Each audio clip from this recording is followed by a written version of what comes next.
season itself has kind of made you be like, okay, this is why I came here. Having a tough schedule and basically upsetting some of the doubters, and that's just what we look forward to, being the underdogs, going in there week after week and showcasing our talents and proving to people like that we're a great program as well. And especially with this team being the number 2 and we're number 8, it's going to be a big matchup as well.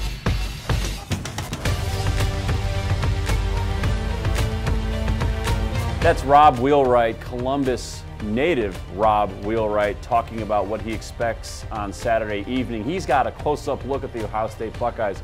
He went to the Shoe guys back in 2004.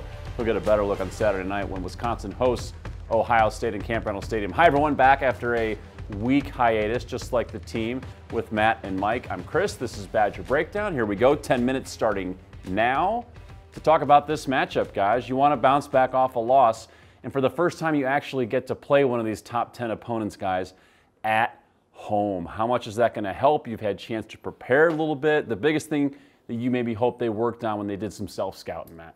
Hitting big plays. They're on the brink. You talk to guys this week, and they feel like they are that close to hitting big plays. And you look back at the Michigan game, 3 or 4 opportunities seem to be there to get a couple of big hits. Now, until you get it, you know, you're going to have to deal with those questions. But they think they're on the verge.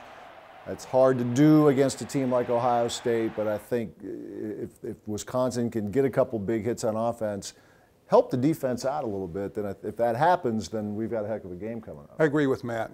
Talking with Michael Dieter, he was saying they went back, looked at the Michigan tape, and realized they were just a little off on the edge of some of the blocks. They understand why they haven't been able to run the ball consistently. Now it's a matter of, okay, taking those concepts, really refining and honing your techniques, and going out there and doing the job. Because I think we both agree, we all agree, that they're going to have to find a way here to bring a little bit more stability to the running attack in order to balance out the offense. Yeah, I talked to both Dare and Alex on Monday, and they said the same thing. You've got, on certain plays, you have 8 or 9 guys doing what they're supposed to do, not all 11. And maybe 2 on the next play aren't doing what they're supposed to do. This close to getting all 11 going. That bye come at a good time for this offense to take a step back and maybe reflect and get to where they want to be? I think it was a great time, great timing for everybody involved, both sides of the ball, all the players, the coaches included. And it goes beyond the X's and O's, man. I think it had something to do just with the physicalness of some of the games that they had played. Some guys are banged up. They're playing, but they're banged up, and they needed that time off. Yeah, we're about the halfway point at the end of Saturday night's game. It will be the halfway point of the regular season, so close enough to halfway for these guys to step away for a couple days, get away from football for a couple of days. And at the same time, I know Paul's wanted to treat this in terms of the timetable in a similar fashion as the Badgers treated the opener against LSU. You can get in some practice during the bye week, get in a couple of extra days work specifically to Ohio State, and then have a full work week ahead of them. So it can serve 2 purposes. Give these guys a little bit of rest and relaxation, get away from football for a couple of days, but when they're back, a couple of extra days to prepare for Ohio State. And Sojourn Shelton was saying also that with a couple of extra practices, it was really beneficial to the secondary because Ohio State uses so many receivers in their rotation that he said with a normal week's of preparation, you might not be able to study some of those guys that come in 6, 7, and 8 in the rotation. Now at least you have an idea of what all of them can do. So that's a practical benefit from that bye. Yeah, you look at the list of receivers who've caught passes, and the list is like this long. It's a little ridiculous so far for Ohio State. Yeah, I mean, some folks are saying before how Ohio State hasn't really played anyone yet, but I'll tell you, they went to Norman, they beat Oklahoma by 20 points. They've scored almost 100 in just 2 Big Ten games. Sojourn in this defense, we'll get to that in a minute. Let's round out the offensive part of the show right now here on Badger Breakdown. We're getting everyone on track, right? 8 or 9 guys. The confidence is there. Had a chance to talk with both Rob Wheelwright and Jazz Peavy about their roles, some of the leaders here on this offense, not just the quarterback, but their roles and how they can help get this offense to where everyone wants it to be.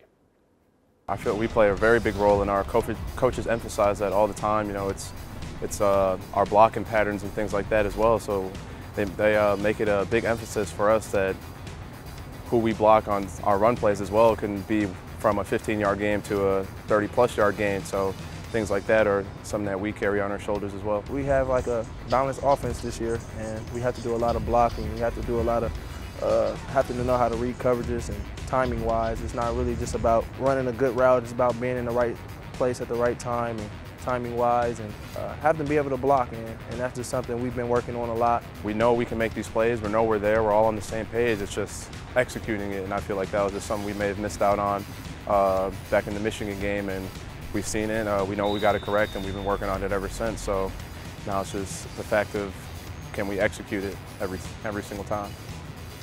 Now, if they can do just that, guys, and spring some of those longer runs that you talked about at the beginning of the show, it opens that up, and it really gets back to that balance that we talked about or heard about from Paul all offseason. Yeah, and you hear this all the time in football, and especially I think with a lot of these Badger teams, it's that old line, throw it when you want to, not when you have to. And when we mentioned that with the LSU game and probably Michigan and Michigan State, the difference with Ohio State, if you get into situations when you're throwing when you have to, a lot of third and longs, not only will you not get first downs, Ohio State has a tendency to pick off passes and run them all the way back. They've had that multiple times. The Oklahoma game, it happened.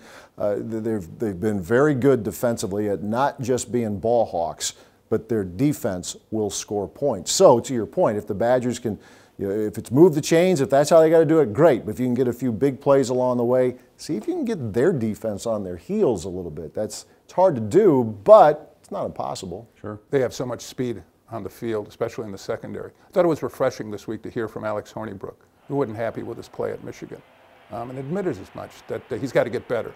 He got knocked around a little bit by the Wolverines and didn't make some passes we have seen him make in practice. Different setting.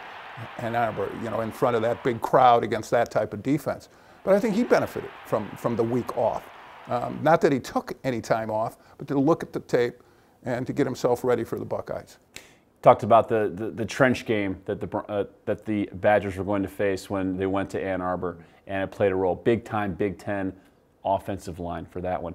Now with Ohio State, this defense, the Badgers, they've pretty much picked up where they left off last year. But Ohio State, not even quite 11 points per game. Another big-time Big Ten trench battle. Well, that's what you expect, don't you, when these types of teams face off? The big-on-big games that Barry Alvarez coined many years ago. The thing about the Ohio State team this year is I'm not sure anyone thought they'd be this far along in their development because of the number of players they had to replace. All those great players who were drafted in the first 3 rounds, let alone all the players who are on NFL teams and rosters right now. Yeah, the old line is experience is golden. Well, not necessarily in the case of Ohio State. It's the youngest team, I think, in FBS with returning starters or lack of them. But there's so much speed, so much talent, and the Badger defense will have a little different challenge this week because Ohio State will spread you out, will isolate you, will look for matchups, see if they can get you one-on-one. And if you miss a tackle, that you talk about Wisconsin trying to get big hits, that's how Ohio State gets a lot of big hits. Urban Meyer's talked about it openly. They want to get their skilled players to the second level because he has said flat out, they believe their skill players are better than your skill players. So if it's Curtis Samuel, if it's whoever, Mike Weber, redshirt freshman running back out of Detroit, you get those guys through the first wave, it could be a little trouble. But they haven't faced a defense. Talk about Ohio State now. Ohio State has not faced a defense the caliber, I think, what they're going to face. Yeah, the Badgers can run a little bit, too. Yes, they can. They fly fast. to the ball. Yes. They come downhill. The linebackers are always coming downhill. Now, as difficult it is for opposing defensive coordinators to try to figure out J.T. Barrett, especially on the read option, he's even more challenging for guys like Matt because of the mesh point. Because of the mesh point. I hate him. I hate the guy. He rides that ball in there forever. That means he's doing it really well. Oh my goodness! Well, yes. I need to make a lot more mistakes than T.J. Watt and T.J. Edwards in the Badger defense because you're right. Their guy, Barrett, he'll hold it in there a long, long time, and you'll think that he's going to pull it out, keep it himself, and he doesn't. No, it's the running back shooting through. It's a real challenge with what they'll do. They'll have a lot of eye candy, a lot of movement, and then they could go north-south, or they could get the ball to the edge. They've been very good at that. That's why they're averaging 50 points a game. He's a terrific runner. He's 220 pounds. He's not afraid of contact. Big guy. So a weapon like that who Wisconsin has not really seen this year, right? Starting all the way back to not even at LSU, nothing even close. What are the coaches upstairs talking to the guys about right now? Is it discipline? Is it staying home? They have the confidence, but when it's something like this, to keep Discipline it in it. is the word. Yeah. Okay. Yeah, and still play fast because Yes. this defense does play fast. As Mike said, you know, they have guys, you know, they're not a bunch of stiffs. You know, they Sure. can run. They got athletes get to point A to point B, talking about the Badgers, but they play fast as well. And I remember we talked about this, Mike, 6 years ago when Terrell Pryor was the quarterback at Ohio State and the running threat that he was. If J.T. Barrett is going to run it a lot, which he did last week against Indiana, if he's going to run it a lot, Pay it. Make them pay. hit him. Yep. Make them pay Punish for him, it. absolutely. It worked, and I know it's 6 years ago. It has nothing to do with this week, but the formula worked. You make the quarterback pay the price, or whoever it is. But if Barrett, if he's going to run 25-plus times again, like he did against Indiana, So be it, that's right? target. It goes back to what Paul is always saying about his defense, doing 1/11. That's all you have to worry Right. about. Don't try to do more than you can do, especially against the option, whether it's the speed option or the zone read. Well, either way, finally they get to play a top 10 opponent in their building for the first time this year. LSU was close as Lambeau, but it wasn't at home because there's nothing like playing at Camp Randall. And I can't even say that with a straight face, guys, because this being my first full year will be my first true night game here at the stadium. I can't wait to see it. All you guys know what it's going to be like. Kickoff at 7:14 on Saturday night. That's Badger Breakdown for Matt, for Mike. I'm Chris.